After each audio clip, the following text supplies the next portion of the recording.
Hello, my name's Daniel Thomas. I'm the Joint Managing Director of Chroma and also a music therapist.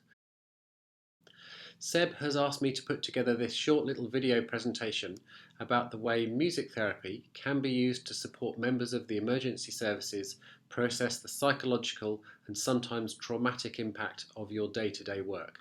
And I hope that this starts a conversation that may lead to Chroma working alongside you and alongside the Blue Light Symphony Orchestra charity in the future.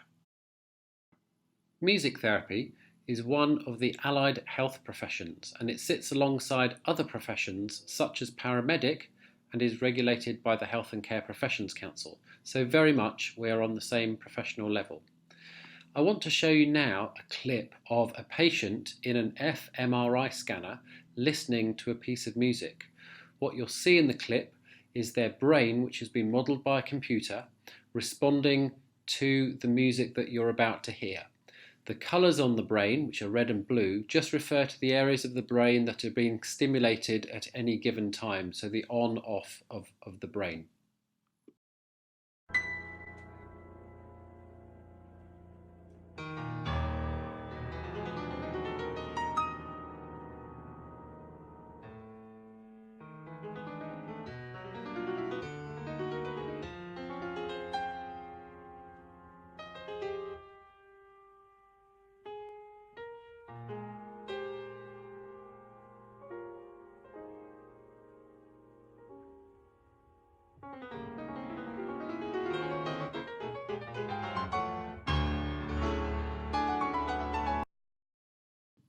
I hope what you took from that video is the way in which music can stimulate the whole of the brain, all around the different structures. So the brainstem, the frontal lobes, where we're thinking about more of the cognitive personality side of us, the sensory motor parts of the brain, the bits that deal with language, obviously our motions, and also, and importantly, thinking around this context, music stimulates memory and allows us safe access to traumatic memories.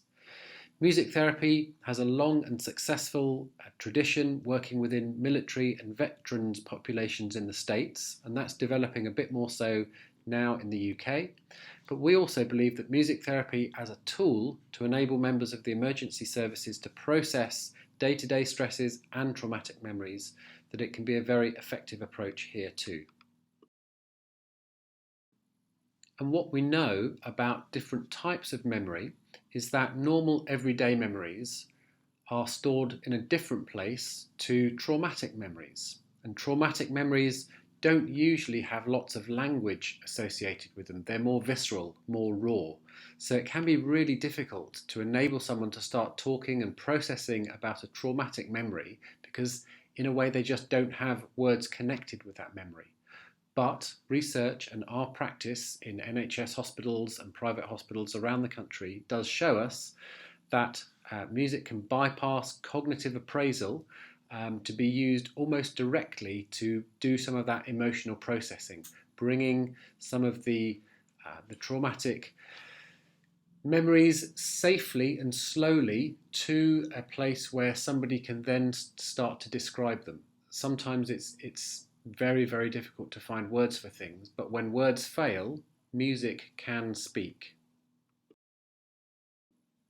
I've been talking to Seb about the way that we might work with emergency services, running sort of reflective groups, using music to help regulate mood, to help relax, and again, to find that shared connection between members of the emergency services to support them think through what they've been going through day to day or over a specific traumatic event that they've attended either at the side of the road or residential address or whatever it happens to be.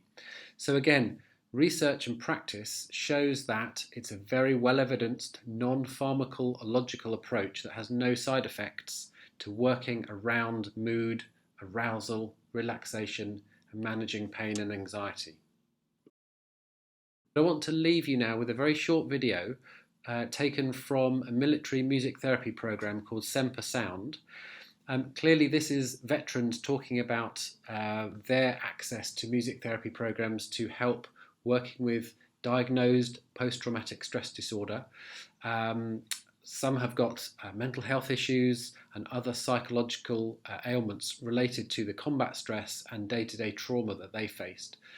But I hope that you will feel it's also relevant to some of the issues that can arise within emergency services personnel due to the everyday traumas that they see and are repeatedly exposed to. The contemporary military veteran faces so many unique challenges: post-traumatic stress disorder or traumatic brain injury, and a lot of times depression and anxiety. Music therapy provides a place for these veterans to connect to themselves, develop coping mechanisms, and express themselves through music. I have what's called schizoaffective disorder, bipolar type. Also, I have psychosis and insomnia. I was having distorted thinking. I deployed to Iraq in 2008. I suffer from PTSD. It made it hard for me to make good social relationships with other people. Resounding Joy aims to provide a space for veterans to connect to one another through music, engaging in community events where they can connect to each other and build relationships through music. Music therapy program here, it just gave me a part of me that I didn't have for a long time, something that I lost somewhere along the way. It gave me something to hold on to, and it made me feel like the person I was before again.